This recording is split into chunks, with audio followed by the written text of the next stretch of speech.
made a mistake and actually learnt from it, because that's exactly what Sheila Burling does, and most students don't fully explore this. Sheila isn't just guilty, she's one of the only characters who changes. So let's break this down. I'm to blame and I'm desperately sorry. This shows immediate responsibility. The phrase to blame is direct. She doesn't avoid it, and desperately shows genuine remorse. This is very different to the older generation. She even says, I will never do it again. That repetition shows how strongly she feels. She's not just sorry, she's changed. But what makes Sheila powerful is what she does after this moment. She challenges her own parents. You're beginning to pretend. She recognizes the truth while the older generation stays in denial, and Priestley uses Sheila to represent young people as a hope for change in society. Learn with Miss BB and smash the AOs.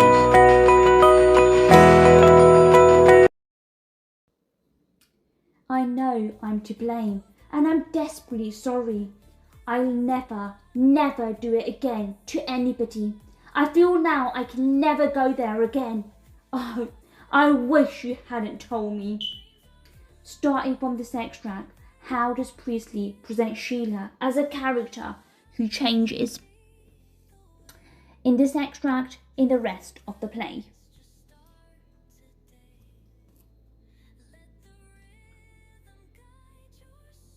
Alright, let's start with the question. Starting with this extract, how does Priestley present Sheila as a character who changes? So the key phrase, starting with this extract, that means you must write about the extract and the rest of the play. So straight away you should be thinking, 2 ideas from the extract, 2 ideas from elsewhere, all linked to the theme of change. So this slide is a revision tool I've created to show you exactly how to answer this question. You must take 2 ideas from the extract, 2 from the rest of the play, all linked to Sheila's change. From the extract, I've chosen I know I'm to blame, which shows that she accepts responsibility. Desperately sorry, which shows that she's genuinely remorseful. From the rest of the play, I have chosen the quotations where she's challenging her parents. This shows growth, where she's rejecting denial and continues to change. Now AOT is key. You must zoom in on how she speaks. To blame, accepts responsibility, desperately shows intensity of emotion, and repetition shows guilt and reflection. Your structure is always idea, AO1, method, AO2, message or context, AO3. Screenshot because this is your blueprint. Let's look at the mark scheme. So AO1, again, is your idea about Sheila's change. AO2, how Priestley presents that change. AO3, Priestley's message and context. Top band answers are conceptual. Sheila isn't just changing, she represents hope and social change. Screenshot this is how you reach top bands. Let's look at how this student does well. They have a clear argument. They talk about Sheila's change significantly. They track development, how she was naive at first and now she is becoming more responsible. They link to Priestley's message about collective responsibility. This is strong because it's conceptual. She represents change in society.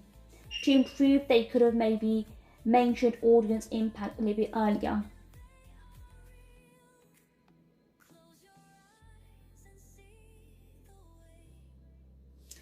Paragraph 1. So this is linked to the extract where Sheila is accepting responsibility. This is a strong opening paragraph, uses key quotations. I know I'm to blame.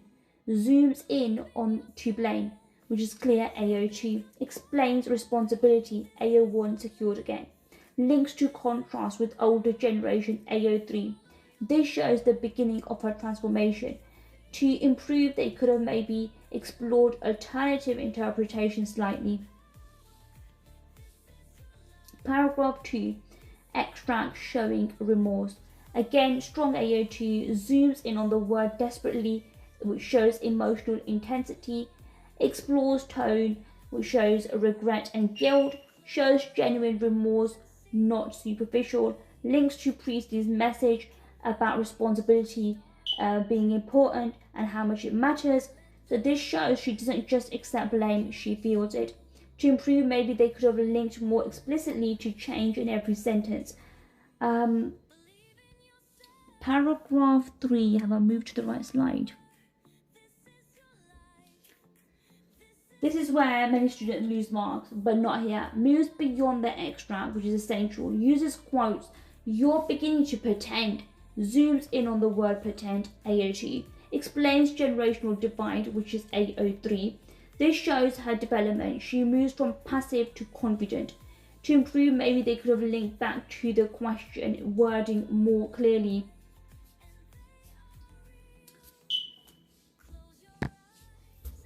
Paragraph 4.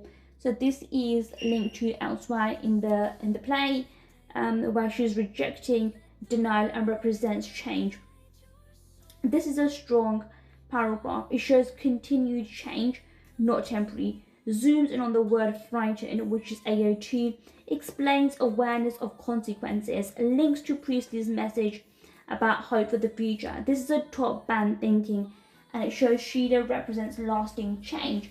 To improve, maybe they could have explicitly linked to character who changes again. And then the conclusion is a strong conclusion, clear judgment. Sheila changes significantly, tracks development from naive to responsible, links to message about collective responsibility, and mentions audience, which shows hope for the future. It sums up the argument clearly. To improve, maybe they could have made it slightly more conceptual. The final checklist, let's bring it all together. So clear argument about change, 2 ideas from the extract, 2 from elsewhere, zoom in on keywords, which is your AO2, and that's important, link to Priestley's message and context, explain audience effect, maintain a strong argument throughout. Screenshot this is your checklist for success. Sheila, she doesn't just change, she shows the audience that change is possible.